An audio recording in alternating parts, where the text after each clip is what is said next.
How's it going, guys? Iron here, back again.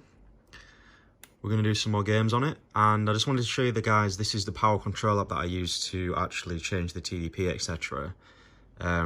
So yeah, I definitely recommend getting this. It's on the Discord, like everything else is, so if you want to know how to change your TDPs and stuff, you need to get this app. So basically, I go to settings. I don't need to mess about with anything else. I just go to settings, and then I go into the X input section, which basically equates to the D-pad and the buttons to change the TDP. So I can do this mid-game. I can do this now on the home screen or on the home page, the whatever the hell Windows calls it, the desktop. It's I have the X input change here. So as you can see, I've got them set up to basically go clockwise round, left being the highest. I don't really like going any higher than 15 watt, which means 2 hours battery life. And I'll go from up, which is 5,000. So I normally mess about on the desktop with 5,000. And yeah, obviously, depending on what game I'm playing, choose which one I want. So what you have to do to trigger it is you hold the two bumper buttons down at the same time and hold one of the D-pad buttons down.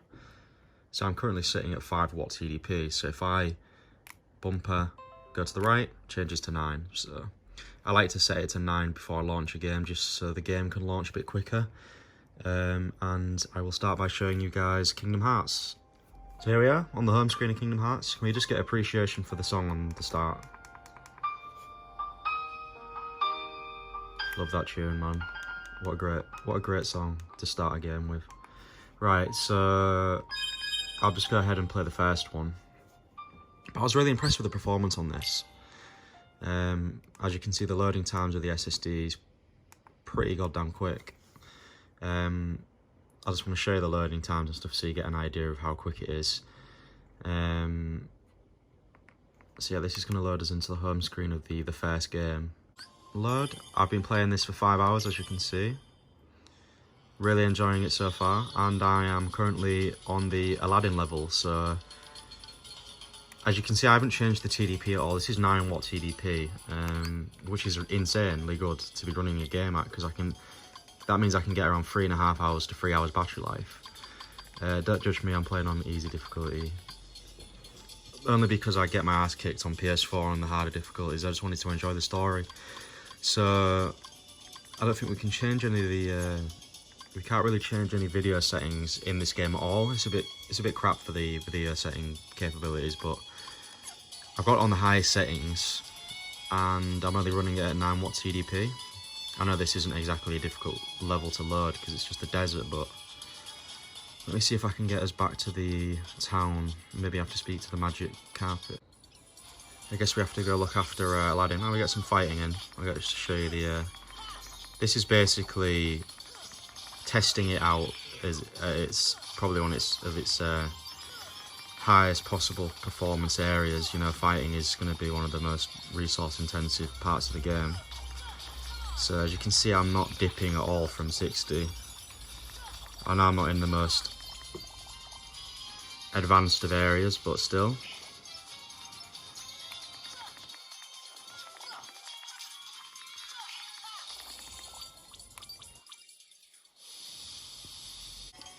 And we're back with some more gameplay. I didn't realise how many cutscenes I was going to have to go through before I could actually show you some gameplay, but you know, Kingdom Hearts is very cutscene heavy. Gotta love the Disney link though, and the way you get to explore all these different universes.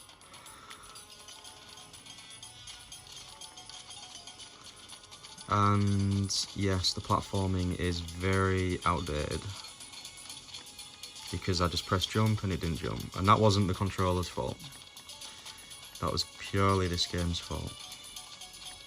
That wasn't my fault, it was the game's fault. And that was also the game's fault. You see, when you move, when you hit something, you move quite a lot. Gotta take that into account. Alright, let's go. Let's see if I can make this jump. You know, that hardest jump in the game, apparently. There we go. Anyway, guys, yeah, you get the idea. This is Kingdom Hearts. I'm guessing the second one does run as good as this.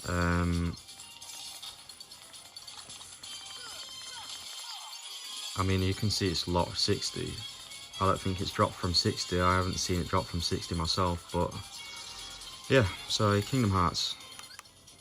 We'll move on to the next game. So we're back with the new Crash Bandicoot game. I've been wanting to play this handheld for a while because I did play most of the first Crash game on the Switch. Obviously it looked terrible, the resolution was a bit shockingly low, but you know, that was the only option at the time. Now we've got the Neo, we can play it at PC specs. So if I just show you the settings I'm running, I have to run it windowed, otherwise it doesn't work properly, but apart from that, I do have everything set to high. I'm going to drop the shadow quality down because that really does boot the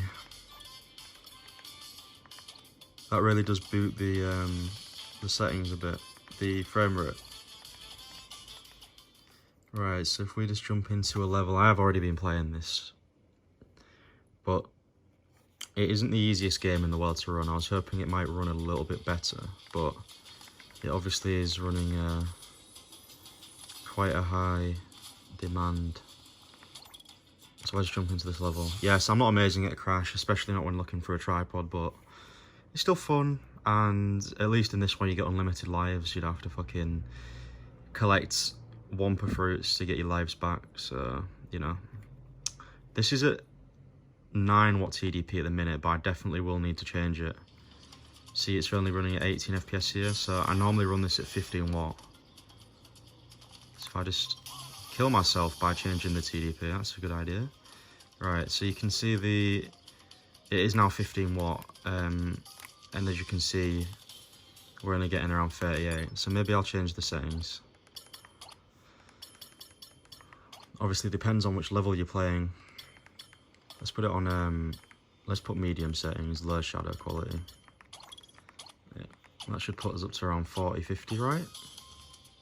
Yeah, so we're running about 40, so this is playable, but it isn't a lock 60 like Kingdom Hearts was. And plus, you gotta keep in mind, this is at 15 TDP, so we will only get around 2 hours battery life playing this as well.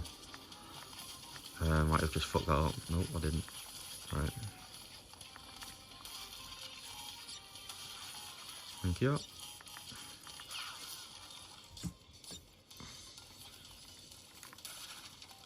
Right. Got my concentration levels extremely high, but just keep an eye on the FPS counter. You know, it does dip a little bit.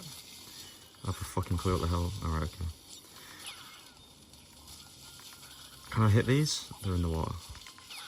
So just keep an eye on the FPS. It will dip. You know, we are on medium, which is a bit annoying, which is why I kind of put it on high, because the impact on FPS is not massive. Crash game, which is a remastering of all 3 of the last ones, does run really well. That does hit 60.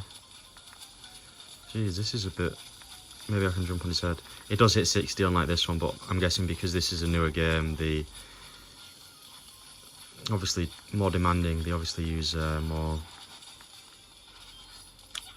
everything really, I guess. Showing off the capabilities of the new consoles with belly flop bees. There we go. Did I miss that? What is that? I like these levels. I'm really enjoying this Crash though. This is I'm not a massive completionist when it comes to Crash, but as you can see, I'm not even paying attention. I'm not a massive completionist when it comes to Crash, but if I can try and get the boxes, I'll try and get them. As far as doing it in a video though, I'm not bothered, so I just want to show you guys the performance.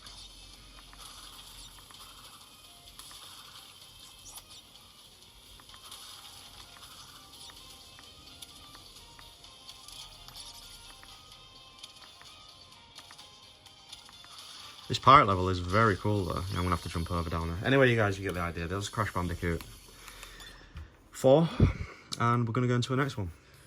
Let's follow on from Crash and play some Spyro, you know? The staples of at least my childhood anyway, so... As you can see, I've already been playing this as well. I've actually been playing this device, I'm not just showing off games now. And I'm loving playing the device.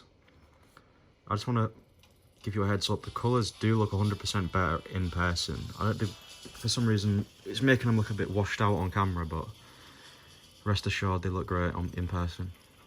So this is, I've literally done exactly the same as I did in Crash. That's funny, isn't it? Well, let's find somewhere I can actually change the TDP. Maybe I'll just pause it, yeah? Might be a good idea. Alright. So this is now in 13 watt TDP. And let me just show you guys the settings. So borderless full screen again, and 60. Off for motion blur, and that's shite. Vignette, we don't want any vignetting. Medium. Pretty much medium, all medium settings. And at 13 watts TDP, I'm getting around 46 FPS. And let's come into a bigger open space. Just to give you an idea of what it will really sit around 40 FPS. So yeah, you could put it down to low, but I don't really like playing my games at the lowest settings. I want to make them actually look decent. And to me, this is extremely playable. I mean, I was playing it on the Switch, and that is lock 30, and it did look shit as well. So this is an upgrade. Right, so let me just put it in 15 watt and see if we actually increase performance by a decent amount. So as you can see, in 15 watt we just hit 50 FPS there. So we're hovering around 45 to 50. So if you guys don't mind having 2 hours battery life, just play it on medium, 15 watt. I could go higher, I could go to 18 watt, but like I said, you'll only be getting an hour and a half of battery life, and that just isn't a decent amount for me for a handheld system. I'd rather just play it at a lower TDP. Anyway, yeah, so also guys, I'm not massively happy with this new Switch they're bringing out. On paper it looks decent, but you know, it's literally just an OLED screen upgrade with a new kickstand. I think they really missed the ball on, I don't know if they're trying to shoehorn this one out the door as quick as possible, but yeah, they really missed the I mean, Nintendo do miss the ball on a lot of occasions, but yeah, the OLED screen looks cool and will look amazing, but my games are still going to look shit because the resolution is going to be, what, like under 720? The resolution in most of these big games is lower than 720p, so imagine just scaling that up to a 7-inch screen. It's like this screen running games at 480p. Because I know damn straight, Spyro did not run at 720p handheld. So, yeah, the colours will look better, but, you know, the actual game itself will still run at 30 FPS, and it will also still look 720p or less. So, you know, it's a bit of a shame that they didn't capitalise on the new NVIDIA chips, I think, but I guess there must be a shortage, or there's obviously some reason why they're not doing that, but at the same time, Nintendo is Nintendo, so, you know, whatever. It's a shame, but, you know, who cares? The Eye Neo is all you need, so just stick with the Eye Neo. If anything, that kind of reinforces the usefulness of these new Windows handhelds coming out, because if these didn't exist, we'd be still playing Spyro with variable resolutions, yeah, on the Switch. So fair enough. In fact, I did hold my Switch in my hand the other day, and it felt so small. It actually felt tiny compared to this, and you know, the screen's still 6 inches on the Switch, but it must be the size of the width as well. You know, this is quite a thick little unit. But yeah, did not see that coming. I do really like to collect all the gems in these levels and collect all the dragons as well, so I'll be doing that off camera. But you know, you can kind of see, I forgot they've got metal shields, obviously you can't fire breathe them on them, but you know, you can kind of see it's extremely playable. I mean, I've been playing it for like, what, 2-3 hours now. I found myself playing a lot more platformers than I normally do. I've been playing that SpongeBob game as well, which I'll jump into now. So here it is, SpongeBob Battle for Bikini Bottom Rehydrated. I know this is a remake of the GameCube version, or is it GameCube, or it came out on the older consoles. And you'll be surprised that it actually doesn't run amazingly. I mean, it's obviously playable, similar to these. In fact, it's extremely similar to Spyro. I don't know if it's using the same engine or whatever, but yeah. I thought I might get a 60 FPS lock, but this foliage is looking pretty damn sexy, to be honest. So I think we've got around 40. We've got around 40, 45 FPS here. Really fun game though. Like I say, I've been playing a lot of these platformers on the Neo. It's been really fun just to open them up, do a few levels, lock them down, open them up again, do a few more levels. I've been playing the Castle of Illusion as well, the Disney game. That's really fun. So yeah, I mean, this is quite a good level to show you off the graphics because of all the foliage. But as you can see, I'm guessing I don't really have any. I'll show you the options at the end, because for some reason some games you're not allowed to change them. But if you guys like SpongeBob and you want to play this handheld, it's extremely playable. This is 15 watt, by the way. I ain't changed it since we went on Spyro a minute ago. So I'll just put it down to 13 watt and you can see the difference. So this is now in 13 watt, I'm pretty sure. Let me just try again. Yeah, it says 13 watt here. So if you have it in borderless windowed, you can bring that notification section out and it'll tell you if you've just changed it or not. So we have. So I don't know if it's a massive change between 13 and 15. Yeah, you get around 5 extra FPS. So if you want the extra 5 FPS for an extra half an hour battery life, it's up to you.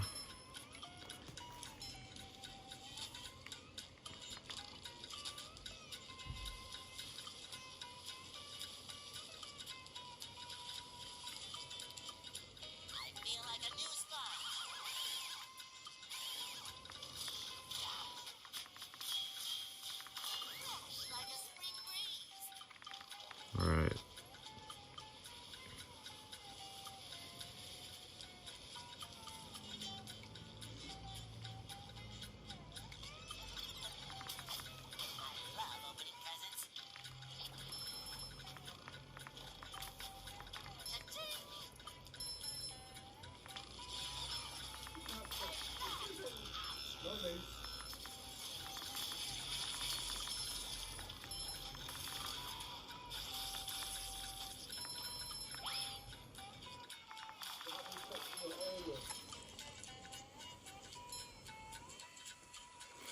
And we'll just do this little platforming puzzle, this little platforming section, and we will move on. Thank you, SpongeBob. Yeah, so as you can see, runs great. I'll just jump into the settings on the menu now. Alright guys, I'm back on the main menu, and as you can see, they actually don't have any graphical settings whatsoever, so you're basically just playing, yeah, you're stuck really, because there's no settings. So as you can see, we run the game at, I assume, full settings at around 40 FPS. So for the final game, we've got Juarez Gunslinger. Here are the settings I've been running it at, pretty much high/medium, and I think I'm at 13 watts, as you can see, 13 watt at the top there. And let's just get right into a level.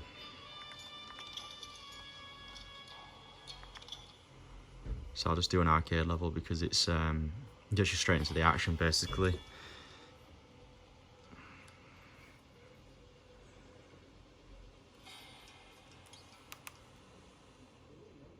So this is 13 watt, and we shall see if we need to change it up to 15 watt. Right.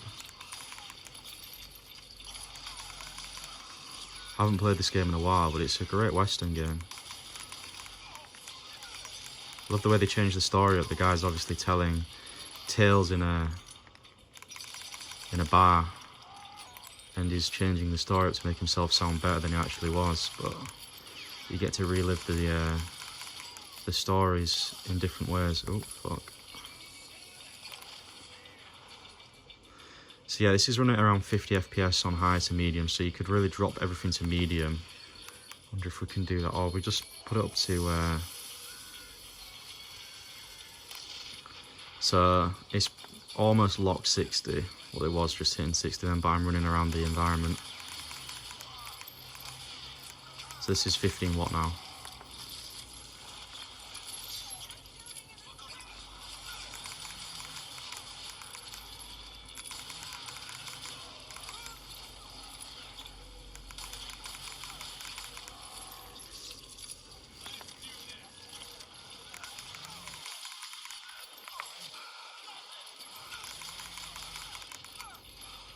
Trying to be as chaotic as possible. Took a dynamite in there. Alright, well that didn't work. It did work.